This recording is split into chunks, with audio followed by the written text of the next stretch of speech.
So there's a lot of opportunities here really outside of money because, again, money and title are secondary to trust and empowerment, appreciation and mentorship, involvement and challenged, and keeping them on a mission. Those are really the fundamental ways. Team Icon is really how to set yourself apart from the pack. Welcome back to the Talking Hedge. I'm Josh Kincaid, and this is your Cannabis Business Podcast. Today, we're going to dive into a report about salaries in the cannabis industry, how the CEOs compare to mainstream counterparts, and then wrap it up with salary being not the only way to lure and keep quality cannabis employees. We'll talk about Team Icon and what that acronym stands for. On the line with us is Dan Chemist with Good CBD Products. Pay me, Chronic. Give me a salary.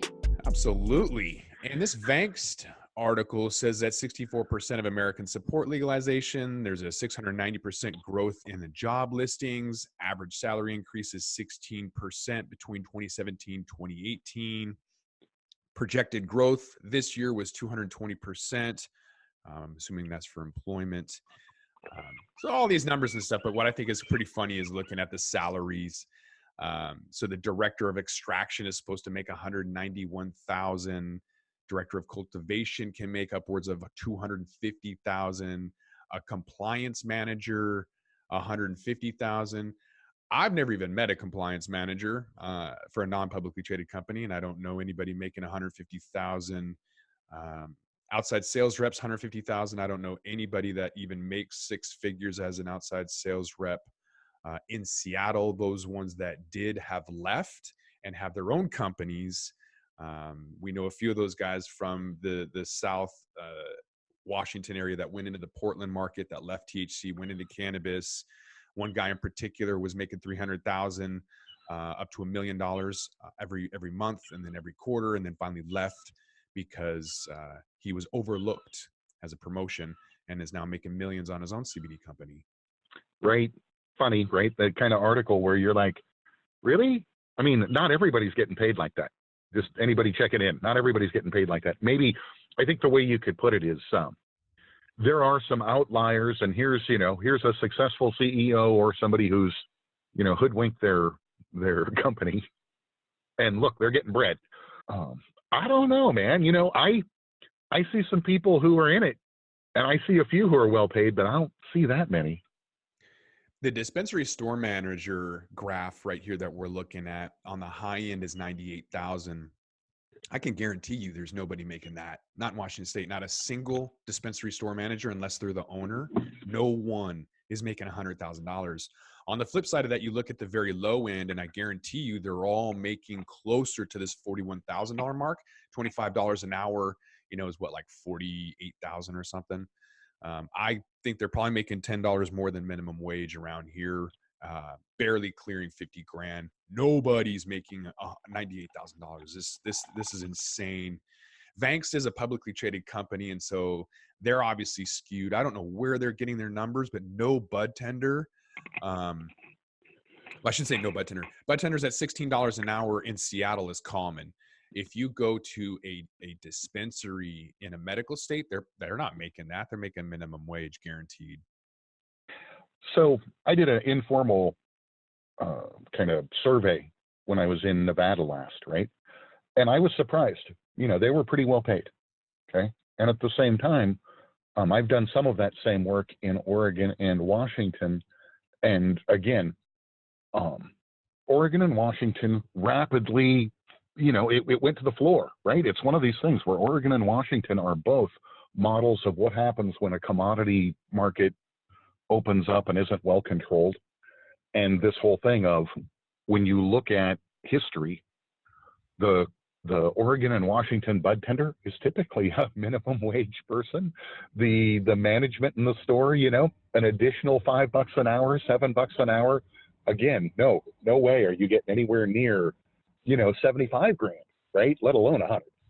Right. And some of the medical benefits, or just benefits in general, are pretty scarce too. So you're looking at maybe 7 out of 10 offering medical benefits. Half of them offer dental, less than half offer vision.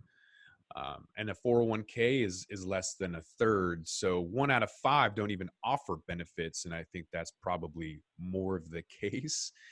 And so this MJ Business article talks about the exclusivity and how cannabis industry CEOs compare to the mainstream counterparts. I think this is really kind of like the highlight of how this whole skewed perception started. When you're looking at previous CEO Canopy Growth, Bruce Linton making 228,000, that's 300,000 Canadian. And you look at someone in the non-cannabis industry in his similar role, and they're making, about half of that. Same thing with Right. Kushco and MedMen. The CEO of MedMen making 1.5 million base is crazy. And so that really kind of skews everything, just that salary alone. Well, and you look at, recent history, the outcome is companies out of balance. I get you had to start somewhere, okay? But at the same time, hey, keep it controlled and keep it real, because this is the thing. Like when you look at, use MedMen, right? Just watch the history of MedMen over the last 3 months.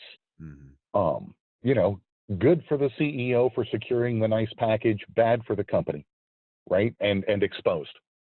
So to wrap up this MJ Business article, it says, quote, on average, cannabis CEOs earn $285,000. That's a little more than 89 grand, more than the national average for mainstream CEOs in the US, or a 45% difference. So they're getting paid almost 50% more just for being in a speculative market.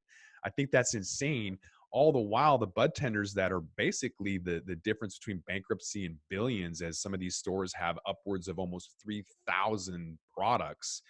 Bud tenders are still making minimum wage, and yet maybe salary isn't the only way to lure and keep quality cannabis employees, according to this MJ Business article.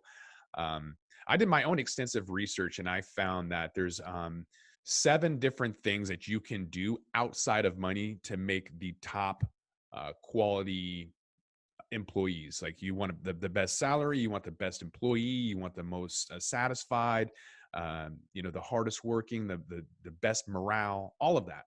So I did extensive amount of research to find how to keep employees outside of money and titles. You can give them whatever title you want, but essentially if they follow the acronym of Team Icon, they will become the best employee. So salary isn't the only way to lure and keep employees. You can trust them, you can empower them, appreciate them, mentor them, keep them involved, challenged, and on a mission.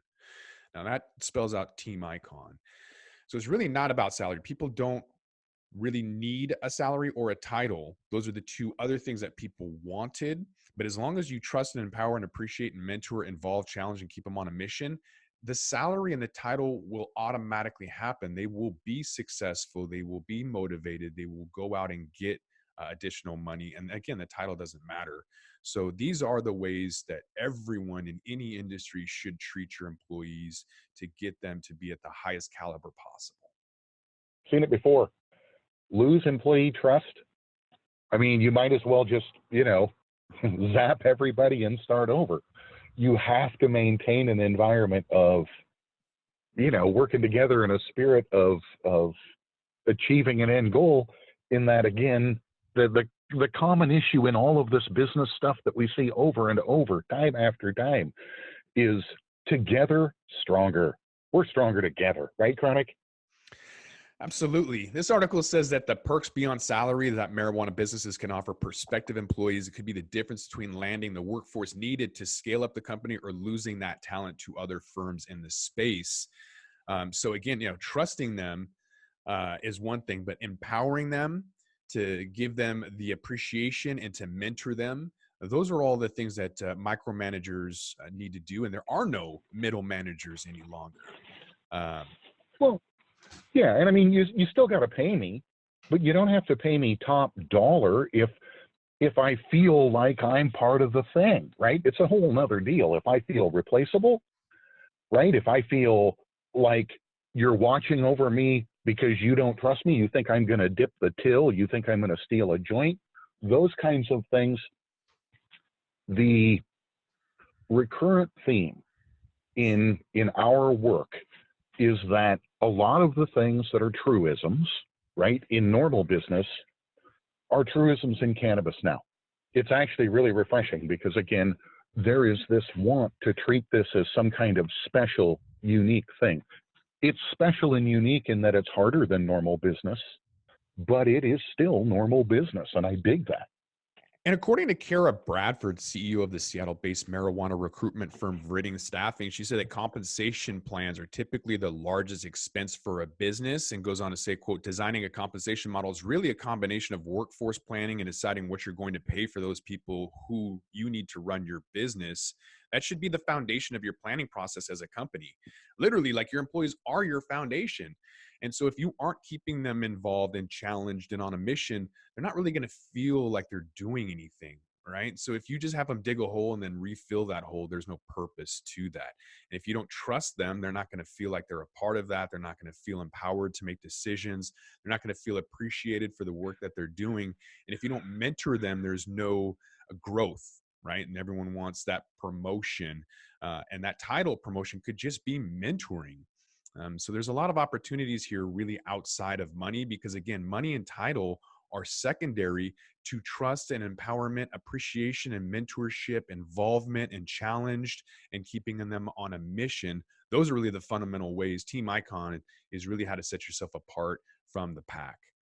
You know, some of the news, right? Some of our pals that have hired and then realized, ooh, we shouldn't have hired. Right? And I'm sorry, you've been here 7 weeks. I got to let you go, right? The rigors of those kinds of things. Workforce planning, man. Sit down, think, meet with the experts, talk, do the things. Those kind of pendulum swings will break a business. They will break a business. They'll also startle an industry, and they have, like you mentioned, these layoffs between Hexo, 20%. I think they laid off their workforce when they missed their earnings report this week. They even had to delay their earnings, which isn't good. We saw a huge layoff from Weed Maps, a huge layoff from Kush.com, lots of layoffs. And so that's not very good when everything is supposed to be moving forward. I think we're definitely at another position in the market, which is going to be consolidation. Even more important to kind of focus on how to keep, your house in order. Kara Bradford of Viridian Staffing also mentioned that other employment experts should offer some insights on how to develop a compensation plan, like determining your workforce needs, calculating how much you can pay, looking outside the cannabis sector, and getting creative beyond salary. And that creative beyond salary is just what we're talking about. You have to trust and empower, appreciate and mentor, involve, challenge, and keep them on a mission. Simple. Oh, I know you've got something in your sack that will keep me engaged. I know you do, Croc. Yeah, it's called the Talking Hedge. So with that, we're going to roll this one up. I'm Josh Kincaid. This is the Talking Hedge. Don't forget to like, share, and subscribe, or don't, and I'm out.